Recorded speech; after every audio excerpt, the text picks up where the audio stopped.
નમસ્કાર દોસ્તો શિરોધારા વિશે તમે ઘણી વાર સાંભળ્યું હશે અને તમારા મનમાં સવાલ પણ હશે કે આ શિરોધારા શું છે.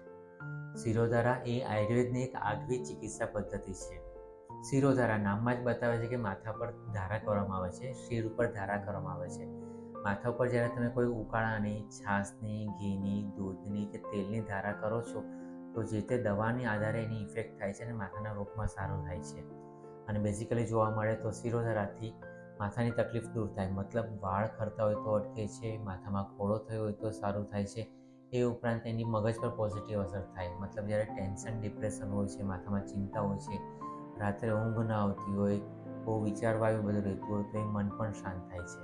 પર્ટિક્યુલરલી જ્યારે પ્લાનિંગ ફેમિલી હોય છે, પ્લાનિંગ કપલ હોય છે, તો એ બંને જણ જ્યારે શિરોધારા કરે છે તો એ શિરોધારા કરવાથી બંનેના મન શાંત થાય છે અને એ પિટ્યુટરી ગ્લેન્ડ અને હાઇપોથેલેમસ થેલેમસ ગ્લેન્ડ પર પોઝિટિવ ઇફેક્ટ થવાથી એનું મનને અને આવનારા બાળક પર પણ અસર થાય છે. તો આ રીતે શિરોધારા કરવાથી તમારું આરોગ્ય સારું રહેશે. ધન્યવાદ.